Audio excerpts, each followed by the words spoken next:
ele participa, inclusive, da fundação do Partido Comunista Francês, da fundação, que foi lá em 19, por aí, entendeu? Eles já fizeram o centenário agora, recentemente. Mas a primeira organização que ele se filia é o Partido Socialista Francês. Então, no Partido Socialista Francês tinha uma discussão muito grande e uma parte se fundou o Partido Comunista, né? Porque não concordava com certas políticas do pessoal do Partido Socialista. Mas, com isso, ele teve a oportunidade de conhecer o Lenin, o pensamento do Lenin, né? E que, na verdade, estruturou um pouco melhor na cabeça dele a luta dos povos coloniais, né? Foi aí que ele começou a entrar em contradição com o próprio pessoal do Partido Comunista Francês, que não dava atenção suficiente para os povos coloniais, né? Deixa eu só fechar a porta aqui, um minutinho só, por favor. Aline, a gente não vai nem fazer um corte. Né? Vamos olhar a biblioteca do seu Pedro. Olha ali, Gilpin e Chomsky. Política Econômica Global. Tem um Chomsky. Desculpe. Ô, Pedro, a gente estava devassando sua biblioteca aqui. Ó. Aliás, o Chomsky, ele é um... Eu tenho até uma figurinha aqui que eu queria mostrar para vocês.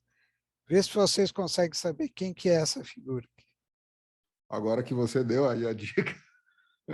Não, mas não é o Chomsky, Não, não. Chomsky, não. É o senador Sanders. É o Bernie Sanders. Lembra que ele ficou sentado lá na posse do Biden? Ele ficou sentado numa cadeira lá. Aí fizeram um bonequinho Que legal. dele sentar. Mas então, só para terminar essa parte aí, o que acontece? Ele teve que fazer uma luta muito grande dentro do próprio movimento comunista para que as suas ideias fossem vitoriosas, porque ele dizia o seguinte, aí baseado em Lenin, que a luta dos povos coloniais era um fundamental para a própria luta dos operários nos países centrais, entendeu? Porque existia uma tese dentro do próprio movimento comunista que dizia o seguinte, não, deixa lá o pessoal das colônias, porque é importante o que eles produzem nas colônias é muito importante para a indústria dos países centros do colonialismo, entendeu? Então, você vê que contradição terrível. Que aí teve que fazer uma batalha de ideias muito grande para que essa visão de que os povos coloniais tinham não só o direito de se tornar independentes, mas que seria muito importante a luta deles para o próprio movimento operário dos países centrais, entendeu? E foi assim que ele foi evoluindo no pensamento. Depois ele foi, inclusive, até Moscou, onde ele também estudou uma série de temas lá em Moscou, e foi, então, preparando a volta dele ao país de origem, né? Então, em 1930, ele volta para o Vietnã e começa, então, a organizar a resistência do Vietnã diante de três grandes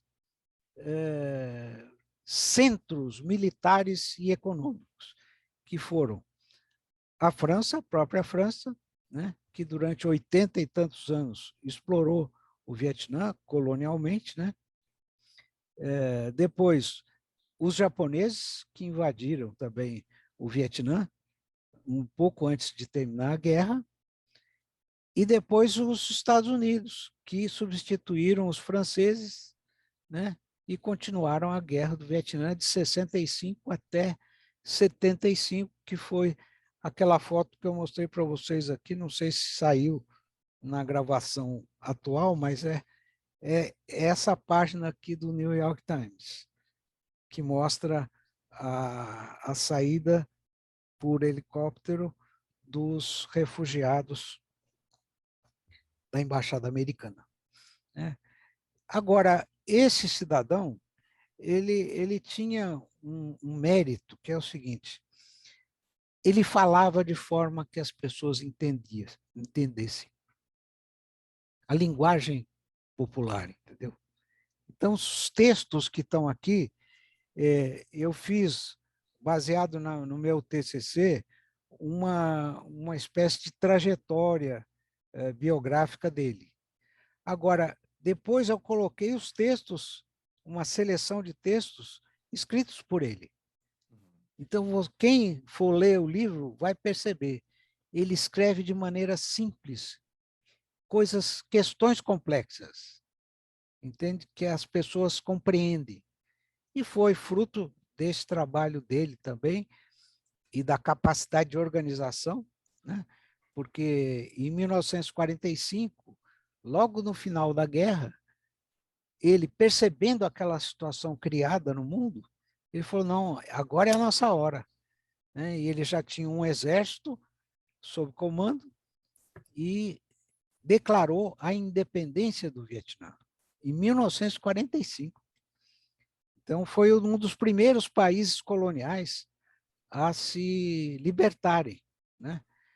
E escreveu uma Constituição com essa característica que eu falei para vocês, baseada nesse pensamento liberal americano e no pensamento revolucionário francês, né? Ele fez uma fusão, e com o pensamento também Comunista também. confucionista, da própria... Comunista também, não? Não tem, Comunista entra aí também. elementos dos comunistas. Entra por causa da influência que os soviéticos tiveram, né?